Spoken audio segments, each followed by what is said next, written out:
Hey, so here in Finland again, I've been a little bit here and there, but this time very much in Finland. And I have a guest with me, Ida Bois, who is a singer. So in that way, she's a colleague, but she's also many, many other things. And I'd like to introduce her to you because she has, she has many good things to say. And Ida is from the southern parts of the country, but I would like to ask, how would you, if I ask who are you, or how would you introduce yourself, and that can be just whatever way you want, what would you say? Well, I'm a follower of Jesus, and then I'm a mother, I'm a wife, and I'm a sister, a friend, also a singer, I'm a nurse. Oh, yeah, There's yeah. lots of things. Yeah, lots of things that I am. Yeah. Okay.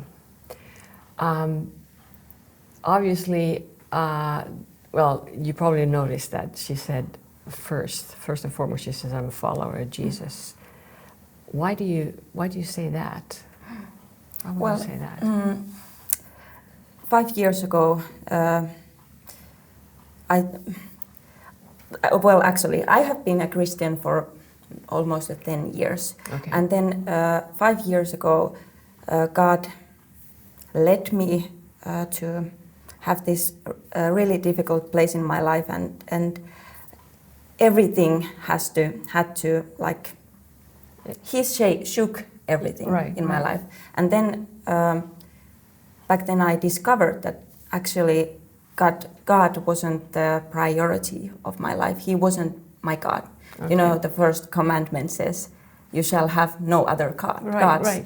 But I actually discovered back then that music and my this dream to be a musician, okay, it was my God.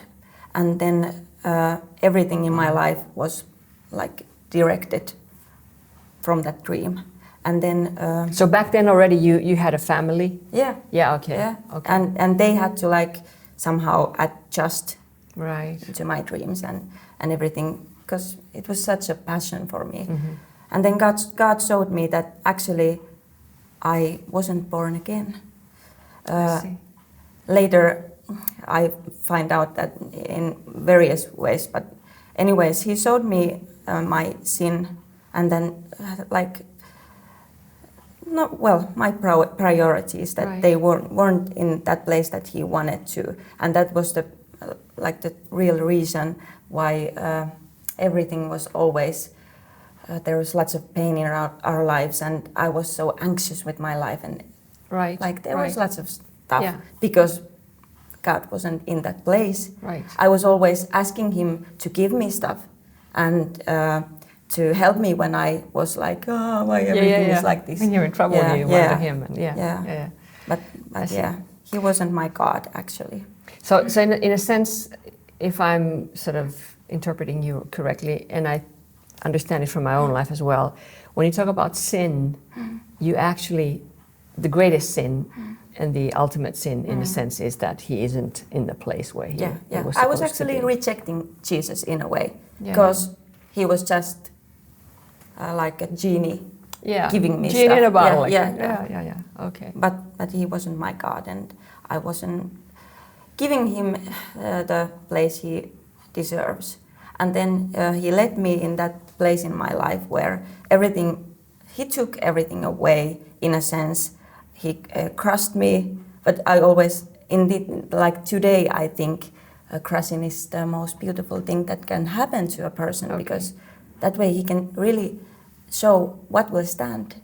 Okay. And I had to discover that actually there was nothing.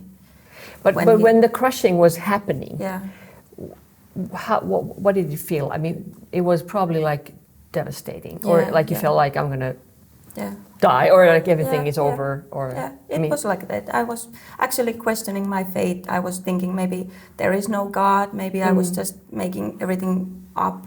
I thought maybe our marriage is the fault. Everything had to we had to test everything. What is going on, and then from that place, God started to show me that he actually is real, and there is more that He wants to give me. And then one night, actually, it was like somebody might think, oh, well, some dream stuff. But Right, anyways, right. I saw a dream that God told me that I haven't actually repented. And then I had to, and I felt that sin was so heavy on me. The next morning I woke up, and that was the first time I actually went on my knees and really said that if you are, I'm sorry, I always cry if I tell this, but anyways, he said, well, I felt that he was really calling me, and when I prayed, for the first time I felt that I am forgiven. It's not something I did, but I had to humble myself, Right. and repent. Yeah. And after that, He gave me a new spirit, new heart, and I feel like that I haven't. It has been 2 years, and I'm not the same person anymore. Wow. It's like continuing. I have to. I want to lean to that process, Right, to right. change to His Yeah. image. Because it is a it Yeah. is a process, Yeah. and this is also what that I really want to underline, that it really there needs to be some kind of a starting point, and many things can happen before that and after that, but somehow that we at some point that we turn to Him, and that it was like, okay, I'm not what I was supposed to be.